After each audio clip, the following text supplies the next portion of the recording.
Welcome to Auntie Rose Narrates, where the life stories unfold, full of emotions, memories, and lessons we all can feel. What happens when the person you've loved your whole life walks away, leaving you alone? Let me tell you the story. I still remember the day clearly. It wasn't marked by any thunderstorm or dramatic scene. There was no loud argument, no shouting, no tears rolling down my cheeks. Yet it was the day my own children stopped coming home to me.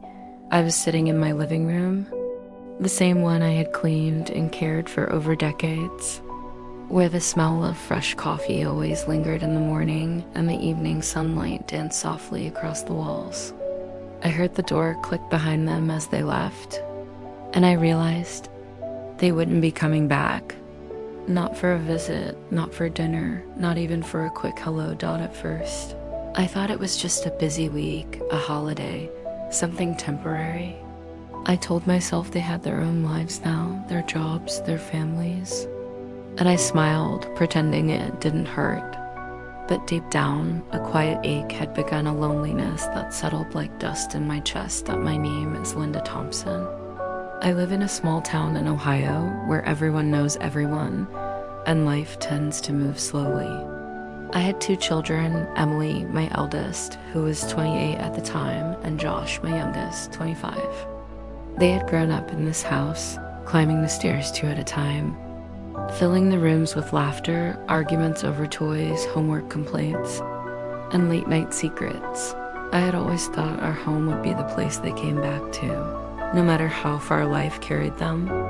I had pictured birthdays, holidays, and quiet Sunday dinners with them, seated at the table, sharing their successes and struggles. But slowly, over months, those dinners stopped happening. Invitations went unanswered. Texts were delayed or ignored. Calls became rare. It started subtly, with excuses that seemed reasonable at first. Emily had a new job at a marketing firm downtown, and Josh was always on the move with his tech startup. I reminded myself that life changes and children grow up. But when a month passed without seeing them, then two, then three, I felt something shift inside me. It was the first time I felt the sharp edge of being forgotten by my own family. There were small signs I kept overlooking. My coffee mug, once filled and waiting for me at the table, sat empty. The mail piled up with invitations to gatherings I wasn't aware of. Emily and Josh would post pictures online of dinners, vacations, and weekends out with friends, all without a hint of thought to include me. And each picture, each happy moment shared without me, reminded me that I had been quietly, almost invisibly, pushed out of their lives. I tried to speak with them. "I miss you," I would say in a text, or call them when I could. "When can we see you for dinner?" And sometimes I would get a quick response, polite but distant. Sometimes nothing at all. I thought perhaps I had done something wrong, though I could never put my finger on it. I had been a good mother, or so I had believed. I had supported them, loved them, guided them, sometimes more than they realized. And yet, somehow, that love wasn't enough to keep them coming home. One evening, I sat by the window with the rain gently tapping against the glass. I watched neighbors gather for their family dinners, children running in and out, the smells of food spilling into the air. And I realized that the home I had worked so hard to nurture had become a silent place. My heart ached not because I was alone, but because I had been forgotten by the very people I had loved unconditionally. That night, I poured myself a cup of tea and sat in the quiet. I closed my eyes and remembered their little voices calling me from the kitchen, the living room, the backyard. I remembered the small arguments over homework or messy rooms, the laughter over silly games, the warmth of hugs after a long day. And now, all of it felt distant, like a half-remembered dream. I didn't cry then. I didn't scream or beg. I just sat there, letting the silence wash over me, feeling the weight of absence. It was a gentle, slow kind of heartbreak, one that doesn't announce itself with fireworks. but it was real and it was heavy. I knew something had changed. I didn't yet understand the full story, but I knew this was the beginning of a long journey of understanding, pain, and eventually learning to let go. Life in our house had always been simple, predictable, and comforting. My husband Michael had passed away 5 years earlier, and since then, it had just been me and the echoes of our family life. Michael had been the steady presence, the one who could calm any storm, and I often found myself missing him more when the house felt emptier. Emily had always been the responsible one, even as a child. She loved organizing things, making lists, and planning little events in the house. She was the one who would set the table perfectly for holidays, even when her little brother tried to mess it up just for fun. Josh, on the other hand, had a wild imagination. He would take apart gadgets just to see how they worked, leave projects scattered across the living room, and sometimes drive me a little crazy. But their differences had always balanced the house. Emily brought order, Josh brought laughter, and together, they filled every corner with life. I remember mornings when I would wake up before them, preparing breakfast and packing lunches. The aroma of eggs and toast would lure them from their rooms, sleepy faces peeking around doorways, and soon the kitchen would be filled with chatter. "Mom, I can't find my homework," Josh would yell. Emily borrowed my blue pen again, and Emily would roll her eyes, but secretly, I knew she loved the teasing. After school, they would bring their friends home. Our living room would echo with the sound of giggles and playful arguments. I would watch from the kitchen, sipping coffee, smiling quietly. These were small, ordinary moments, but they were the glue that held us together. As they grew older, life naturally began to change. Emily went off to college in Chicago, and Josh stayed closer to home, working part-time while finishing his degree. I was proud of them both, proud of their independence, and yet I tried not to feel the emptiness that started to creep in. Phone calls became our lifeline.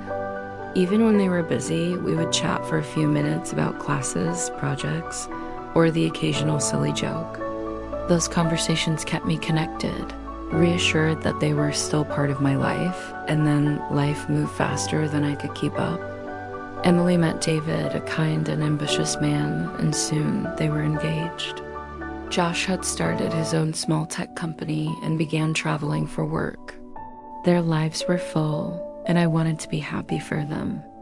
I wanted nothing more than their happiness, but slowly, the invitations to family dinners, holidays, and weekend visits started to dwindle.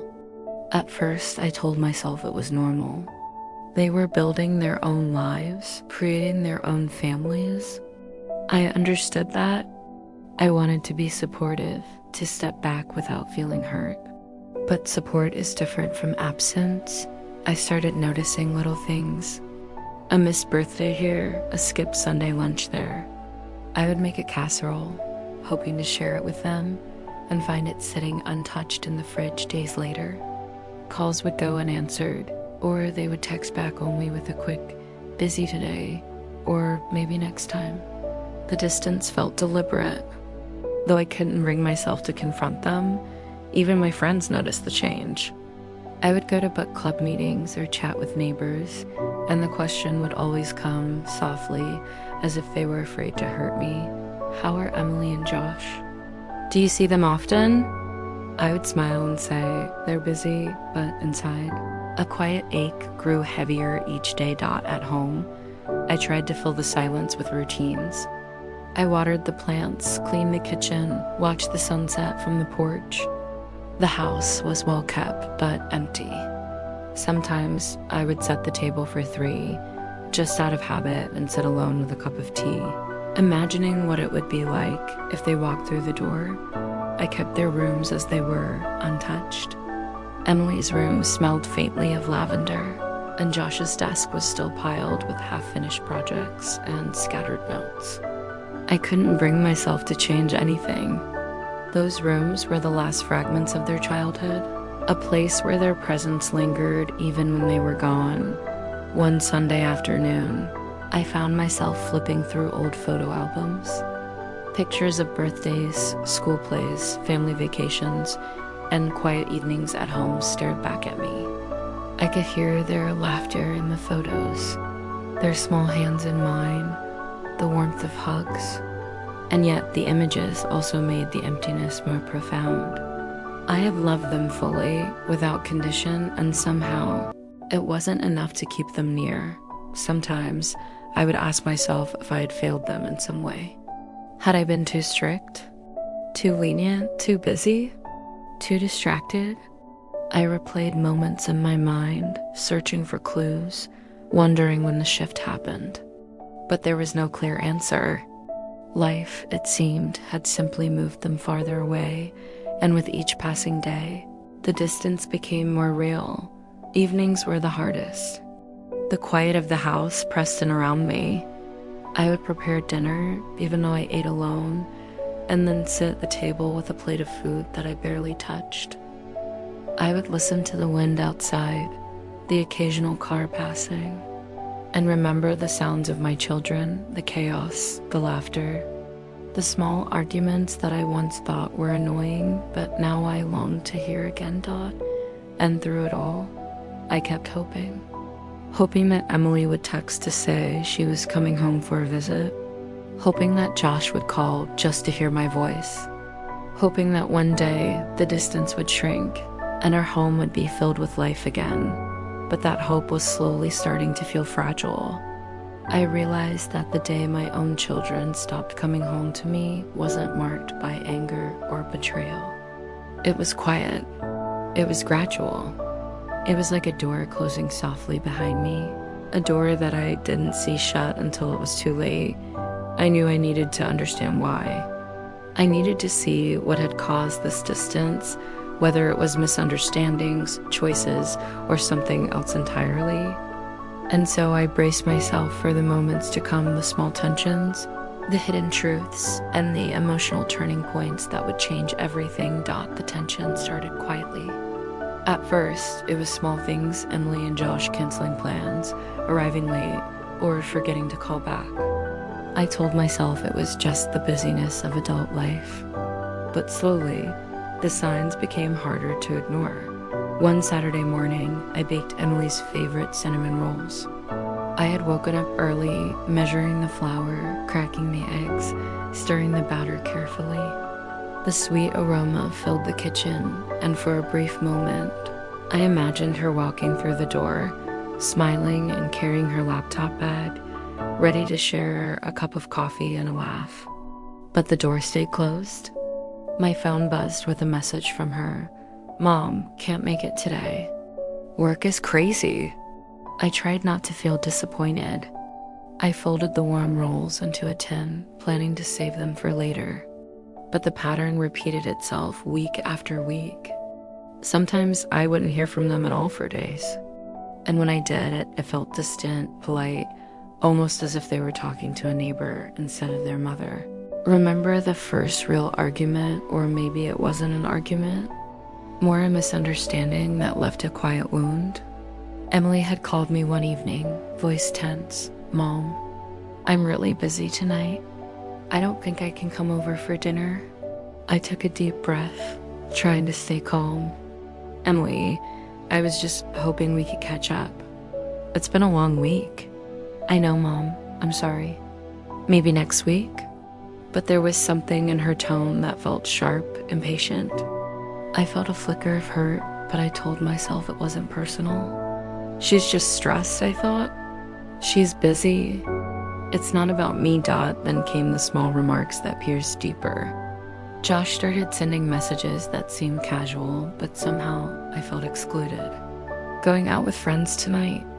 Catch you later, Mom." Sometimes it was a text about plans I wasn't invited to, sometimes a photo of them together. Smiling without me. It was Emily who began to voice her frustrations more openly. One evening, she called while I was folding laundry. "Mom, you always text so much. I can't keep up with it." Her words were calm, but the sting lingered. I paused, holding a shirt in my hands, and said softly, "I just miss you." I know, Mom, but we have our own lives now. You have to understand that. I did understand, of course, but understanding didn't ease the hollow feeling inside. Somehow, in her words, I felt the first hint that my place in their lives was shifting. That maybe I wasn't as central as I had always believed, Dot. It was subtle at first, like the gradual dimming of sunlight in a room. But then it grew more evident. Invitations to family gatherings no longer arrived. Birthday parties, which had once been a joyous excuse to fill the house with laughter, became events I only saw online. The pictures were full of smiling faces, Emily, Josh, and their friends, but I was never included.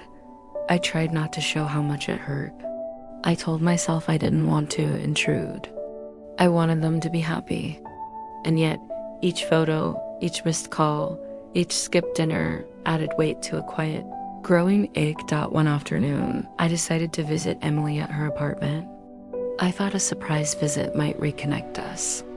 I baked cookies, carrying them carefully in a tin, imagining her smile when she opened the door. When I arrived, she looked startled. "Mom, what are you doing here?" she asked. "I thought I'd stop by for a visit," I said, trying to sound cheerful. I'm busy," she replied quickly.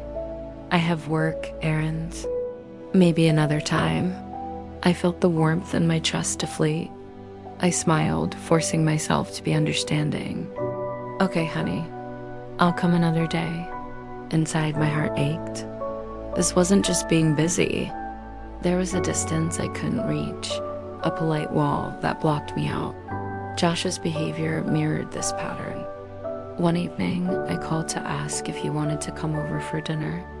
"I've got plans, Mom," he said. "I'll see you another time." "I understand," I whispered, though my voice carried a quiet sadness. Weeks turned into months. Each missed visit, each unanswered message made me feel smaller, less important, like I was slowly fading from their lives. I had tried to be patient, to give them space, to respect their independence. But patience didn't stop the ache. It didn't fill the quiet evenings where the house felt too large, too empty. And came the subtle criticisms, words from Emily and Josh that stung. Not because they were loud, but because they were unexpected. "You never really get how busy we are. Mom, you don't understand how much we have to do." They weren't angry words, just statements of fact. But in them, I heard a message I wasn't ready to hear, that my love, my care, my presence was no longer central to their lives. I began to notice the little things I had ignored before. The way they avoided long conversations, the way they didn't linger when I called, the way they talked about events as if I didn't exist. I couldn't help but feel replaced, not by anyone specific, but by life itself. Their priorities, their friends, their routines, they had grown into a world where I no longer belonged. One evening, I tried a different approach. I wrote Emily and Josh a letter, simple and honest. "I miss you. I miss having you home. I understand you're busy, but I hope you can find time for your mother. I love you both very much." I left it on the kitchen table. For days, it stayed there, untouched. Eventually, it disappeared. I assumed they had taken it, read it, and placed it aside. But the absence of a reply made the wound feel sharper. Then came the day that made it undeniable. Emily and Josh came by the house without telling me, and I overheard them talking in the living room. "We can't keep doing this," Emily said. "Mom is, well, she doesn't understand boundaries." "She's always like this," Josh replied. "I know she loves us, but we have to focus on our lives." I felt my chest tighten, a quiet, sharp ache. They didn't know I was listening. They thought I was in the kitchen, out of earshot. And in that moment, I realized the truth. My children were actively creating distance, not just drifting away. They were choosing to leave me out. I didn't confront them then. I didn't yell or cry. I just stood quietly, letting the words sink in. The house felt colder than ever. The warmth, the laughter, the life I had nurtured, it was slipping away. Asterisk in the weeks that followed. I tried again and again to reach them. Calls, texts, small gifts, invitations to dinner. Each attempt met with polite deflection or silence. The pattern was clear. They were making a choice to live their lives apart from me, and yet, even in that pain, I tried to see their side. They were adults now, building careers, relationships, families of their own. Perhaps I had to let them grow in their own way, even if it meant being left behind. But letting go didn't make it easier. The ache remained, persistent and gentle, like a shadow in every quiet moment. I started to notice the small reminders everywhere: chairs left empty at the table, cups of coffee untouched, rooms silent in ways they never had been. The absence of my children was no longer a theory. It was reality. It was present in the house, in my daily routines, in the quiet of the evenings. And it was growing heavier with each passing day. I tried to fill the emptiness with small routines: gardening, reading, watching the sunset, but nothing replaced their presence. I realized that the true pain of losing my children wasn't in dramatic confrontations. It was in the quiet, subtle exclusion. It was in the knowledge that my love, my care, and my home were no longer enough to keep them near. The rising conflict wasn't loud or explosive. It was silent. It was small, almost invisible moments that slowly, painfully built a wall between us. And by the time I fully recognized it, I knew the path ahead would not be simple. The heartbreak had already begun, and I had to navigate it with quiet strength, reflection, and eventually understanding. It happened quietly in a way I never expected. There was no shouting, no slammed doors, no sudden dramatic scene. Just a phone call, and in that moment, I realized my place in my children's lives had truly shifted. Perhaps forever. It was a Friday evening. I had spent the day tidying the house, preparing a small dinner, and hoping for a visit, any small sign of connection. I had baked a few of Josh's favorite chocolate chip cookies, set the table with a simple meal, and tried to tell myself that patience was still my ally. Then the phone rang. It was Emily. I answered, hopeful. "Hi, Mom," she said. Her voice sounded polite, almost careful. "Emily, I was hoping you'd come over tonight. I made some cookies Josh's favorites," I said, trying to sound cheerful. There was a long pause. Then she said, "Mom, we need to talk." Something in her voice made my chest tighten. I set the phone down for a moment, trying to steady my breath. "Okay," I whispered. "What is it?" Josh and we've been talking," she began, "and we think it's best if we keep our distance for a while. Things have gotten complicated, and we need space. We can't visit as often, and, well, we think it's better if you don't come over unannounced."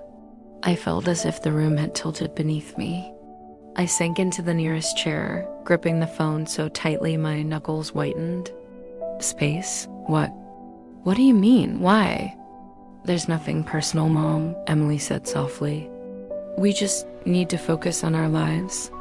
We love you, but it's too much sometimes. I hope you understand." I remember staring at the table, at the empty chairs, at the warm cookies that would go uneaten. My throat tightened. I felt a strange combination of disbelief and sorrow. This wasn't just about being busy. They were telling me, gently but firmly, that I was no longer central to their lives, that I had to step back, that they had chosen to create a boundary that excluded me. I don't understand," I whispered. "I've always tried to support you, love you. I've been patient." "I know, Mom," Emily said. Her voice softened, and we're grateful. But sometimes, love isn't enough. We need to live our own lives, and we hope you can respect that." The line went silent. I felt a quiet breaking, deeper than any argument or disappointment. I wanted to cry, to beg, to scream, but none of that came out. I just sat there, letting the words sink in. My children, my own children, were asking me to step aside, to watch from a distance as they built their lives without me. After I hung up, I sat in silence. The house felt emptier than ever, the walls echoing with the memories of laughter that no longer filled the rooms. I thought about the mornings when they ran down the stairs, the evenings when we ate together, the birthday parties and quiet conversations. And now, all of that seemed distant, almost like a dream. The next few days were a blur of quiet routines. I went about my chores, watered the plants, tended to the small garden outside. But every sound, every passing car, reminded me of their absence. I realized that the turning point wasn't a single moment, but a collection of small actions and decisions that had led to this. The canceled dinners, the unanswered messages, the polite refusals, they were all pieces of a puzzle I had been slowly piecing together. It was during that week that I finally understood another layer of the distance. I visited Josh's apartment unexpectedly one afternoon, hoping for a brief, casual chat. I thought perhaps seeing him in person would help bridge the gap. When he opened the door, he looked startled. "Mom, I didn't expect you," he said, stepping aside. "I just wanted to say hello, Josh," I replied softly. "I made some cookies." Josh's face tightened. "Mom, we've talked about this. You can't just show up. It makes things difficult." I felt the sharp sting of rejection. Difficult? How, Josh? "I just want to see my son." He looked down, avoiding my eyes. "Mom, we're living our lives now. We need space to figure things out on our own. It's not that we don't love you, it's just complicated." I nodded slowly, though inside, my heart felt as if it were cracking. I wanted to argue, to plead, to make them see how much their absence hurt me. But I knew that words would only push them further away. So I left quietly, leaving the cookies behind, untouched. Walking back to my car, I felt the weight of solitude pressing down. For the first time, I truly understood what it meant to be a parent, watching their children drift away, not because of conflict or anger, but because of life itself. Their absence wasn't dramatic. It was quiet, persistent, and unyielding. That evening, I sat by the window, watching the rain fall. The streets were wet, glistening in the soft light of street lamps. I thought about the years I had poured into raising them, the sleepless nights, the sacrifices, the small joys of everyday life. And I realized that no amount of love could force someone to remain in your life. Love could nurture, guide, support, but it could not command presence. It was during those quiet moments that I began to confront another painful truth. I had been living in the hope that things could return to how they were, that my children would come back, that the warmth of our home would fill with laughter again. But hope, I realized, could not erase reality. They had chosen a life that didn't include me in the ways I had imagined. They were building their worlds, and I had to find a way to respect that. Even as my heart ached, I took a deep breath and tried to focus on the small things I could control. The house still needed tending. My friends still needed my company. My own life still had moments of beauty, even if they were quieter than I had hoped. I could not force my children to return, but I could choose how to live in the space their absence left behind. And so I began the slow, painful process of acceptance. I allowed myself to grieve, not with anger or blame, but with quiet reflection. I remembered the laughter, the hugs, the shared meals, and the small victories of childhood. I remembered the love that had always existed, and I told myself that love did not disappear, even if the people you loved were distant. The turning point was not dramatic. It did not come with a confrontation or a shouting match. It came with understanding, with the painful realization that life moves forward, sometimes leaving even the closest bond stretched and frayed.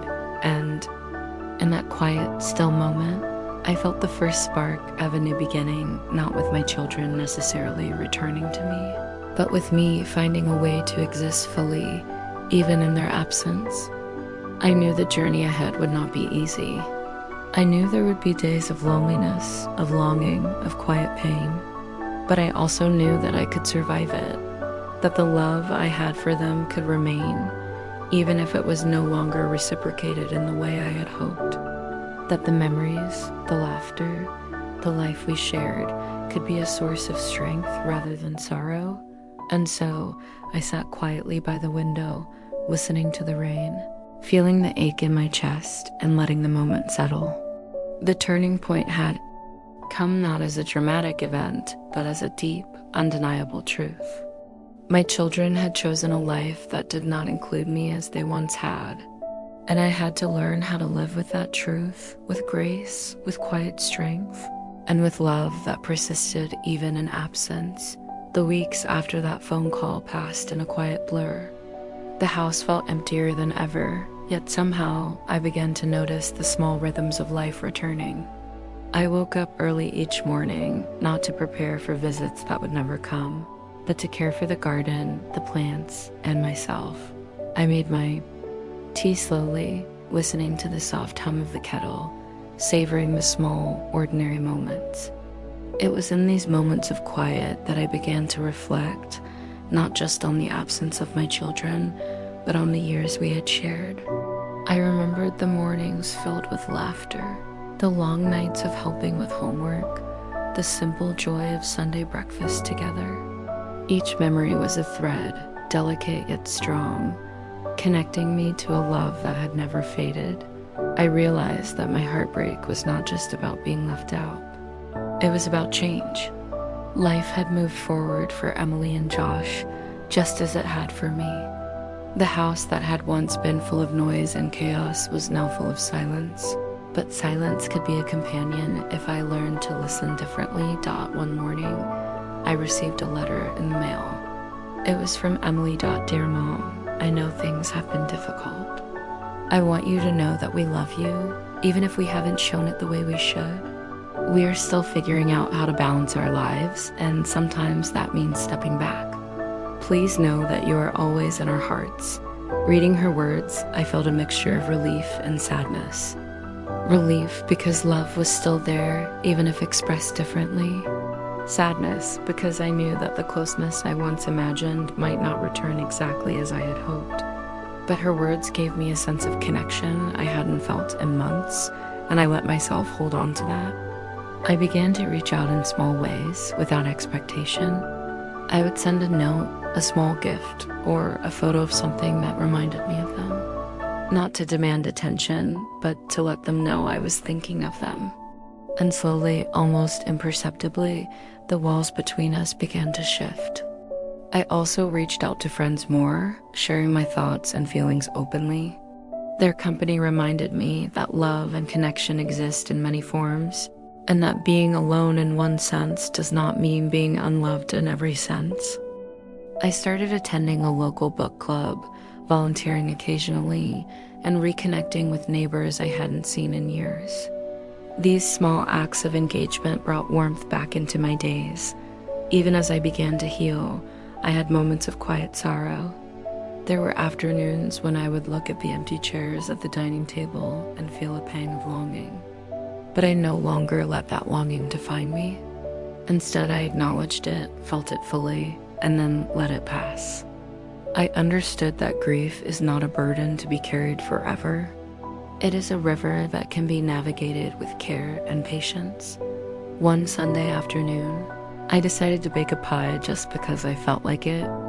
I poured the crust carefully into the dish, rolled the apples with cinnamon and sugar, and placed it in the oven. The smell filled the kitchen, warm and comforting. And as I waited, I realized that cooking, tending to the house, and keeping small rituals alive were ways of nurturing myself, not just others. When Emily and Josh came by later that week, it was a quiet visit. No grand declarations, no heavy conversations, just a simple connection. Emily hugged me, and Josh smiled as he took a seat at the table. We ate together, sharing small stories and laughs. It was different from before, quieter, more restrained, but it was real. And for the first time in months, I felt the fragile warmth of family returning. I learned that resolution doesn't always mean restoring things to how they once were. It means understanding, forgiving, and finding peace in the midst of change. I understood that Emily and Josh were making choices to build their own lives, and that stepping back didn't mean they loved me any less. It meant they were learning to balance independence with family. I also realized that I had been holding on to expectations that were no longer realistic. My children were adults now, with responsibilities, relationships, and priorities that sometimes pulled them away. Loving them didn't mean keeping them close at every moment. It meant letting them grow while remaining a constant source of support. Quietly and without demand. In the following months, I found a new rhythm. I would call Emily and Josh occasionally, without pressure, simply to hear their voices. We would exchange small stories, photos, and updates. Sometimes they visited, sometimes they didn't, but the moments we shared, however brief, became precious. I began to cherish presence, not insistence. I also nurtured my own passions. I joined a local gardening club, started volunteering at the library, and spent afternoons reading novels I had once put aside. I discovered that life, even when quieter than expected, could still be full of purpose and beauty. And as I filled my own days with meaning, the ache of absence softened, replaced by a gentle, enduring hope. One evening, I sat by the window, looking out at the soft glow of the setting sun. The house was quiet, but it no longer felt empty. I thought about the lessons of the past months, that love can persist even in absence, that change is inevitable, and that acceptance is a form of strength. I wrote in my journal, I have learned to love without holding, to hope without demanding, and to cherish the moments we have, however brief. Life continues and love endures, even when it takes a different form than we expect. It wasn't an easy journey. There were tears, long evenings of reflection, and moments when the loneliness returned sharply. But each time, I reminded myself of the love that had built our family, the memories that could never be erased, and the quiet hope that connection can take many forms. By the time the holidays arrived, our house felt warmer, even if not crowded. Emily and Josh stopped by briefly, bringing small gifts and stories of their lives. We ate together, laughed softly, and enjoyed each other's company without expectation or tension. The house was alive again, not in the chaotic way of years past, but in a gentle, steady warmth that felt real and lasting. I realized that resolution is not always about returning to what was, but about embracing what is. It is about finding peace with change, understanding the choices of others, and allowing love to flow without restriction. It is about learning that absence does not equal the end, and that connection can survive even in altered forms. And so I continued to live in quiet reflection, tending my home, nurturing my passions, and maintaining the bonds I could. I learned to celebrate small moments with my children, to cherish the letters, the visits, the brief calls, and the memories that remained. I learned to find joy in solitude, purpose in routine, and strength in love that endures beyond presence. Life was different now, yes. Quieter, slower, sometimes lonely, but it was real. And I realized that sometimes the deepest love is not about holding on, and is about letting go with grace, allowing life to move forward, and trusting that the bonds we create, even when stretched or altered, remain strong at their core.